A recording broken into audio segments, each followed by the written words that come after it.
कुछ लोग स्टेबिलिटी के साथ पैदा होते हैं और कुछ लोग इंस्टेबिलिटी के साथ।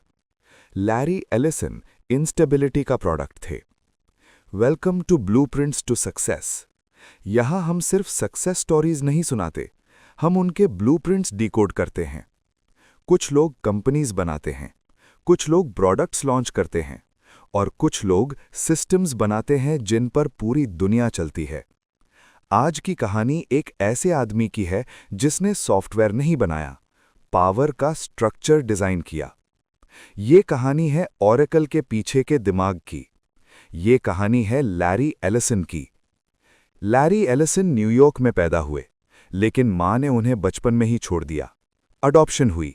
बायोलॉजिकल पेरेंट्स का कोई रोल नहीं रहा।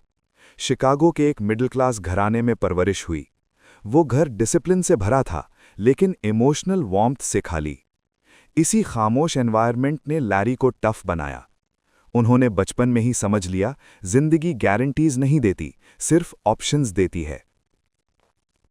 लैरी एलिसन स्कूल में एवरेज स्टूडेंट थे। वो रट्टा सिस्टम से नफरत करते थे। टीचर्स के सवालात उन्हें शैलो लगते थे। वो सिलेबस से ज्यादा लॉजिक और स्ट्रक्चर में इंटरेस्ट रखते थे। कॉलेज गए, लेकिन रूल्स और रूटीन्स ने उनका दम घोंट दिया। यूनिवर्सिटी छोड़ी, फिर दोबारा ज्वाइन की, फिर दोबारा छोड़ दी। डिग्री कंप्लीट नहीं हुई। सोसाइटी ने उन पर लेबल लगा दिया, ड्रॉप आउट। लेकिन लैरी के लिए ड्रॉप आउट होना फेलियर नहीं था। वो सिस्टम से बाहर अपना सिस्टम बनाना चाहते थे। लैरी कैलिफोर्निया मूव हो गए।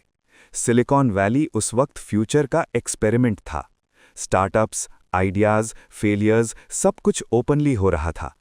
लैरी के पास न स्ट्रॉन्ग सीवी था, न कोई सेफ्टी नेट। सिर्फ एक चीज थी, क्यूरियोसिटी। वो रातों को कंप्यूटर मैनुअल्स पढ़ता था, दिन में जॉब्स करता था। उन्होंने समझ लिया कि कंप्यूटर्स सिर्फ मशीन्स नहीं, डिसीजन मेकिंग टूल्स हैं। एक दिन लैरी को एबीएम का एक रिसर्च पेपर मिला। टॉपिक था relational database model. Idea revolutionary था, लेकिन इम्प्लीमेंटेशन मिसिंग थी। आईबीएम ने कॉन्सेप्ट बनाया, प्रोडक्ट नहीं। लैरी ने यही गैप देखा। उन्होंने सोचा, अगर डेटा को ऑर्गेनाइज कर दिया जाए तो पावर ऑटोमैटिकली मिल जाती है। ये मोमेंट लैरी की लाइफ का टर्निंग पॉइंट था। 1977 में लैरी एलिसन ने 2 पार्टनर्स के साथ सॉफ्टवेयर डेवलपमेंट लैब्स शुरू की। बाद में नाम बदला, ओरेकल।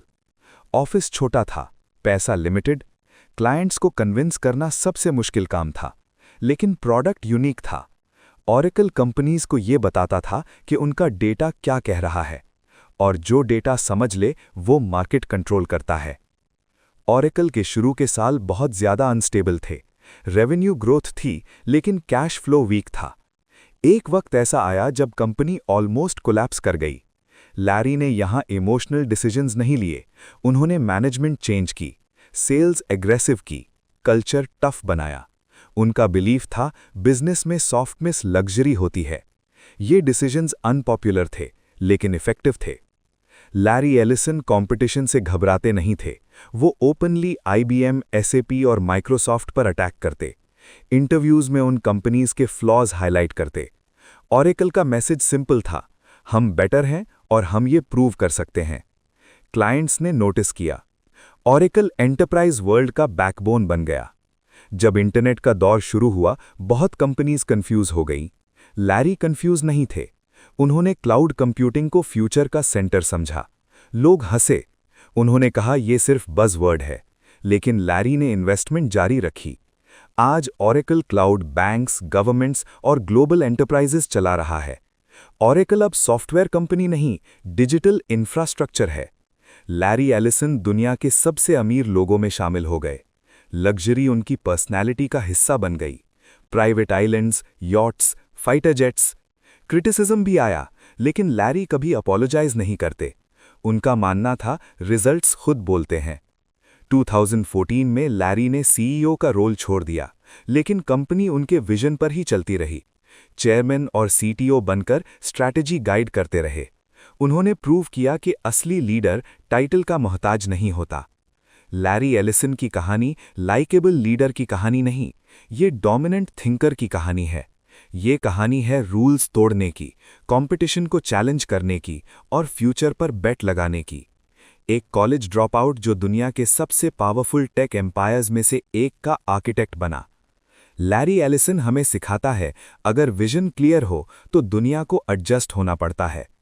अगर आपको ये स्टोरी पसंद आई है तो लाइक ज़रूर करें, सब्सक्राइब करें ब्लूप्रिंट्स टू सक्सेस को, क्योंकि यहाँ हम सिर्फ सक्सेस नहीं, उसका आर्किटेक्चर समझते हैं। और हमें बताएं नेक्स्ट कौन सा लीडर, कौन सा एम्पायर या कौन सा सिस्टम आप डिकोड होता देखना चाहते हैं।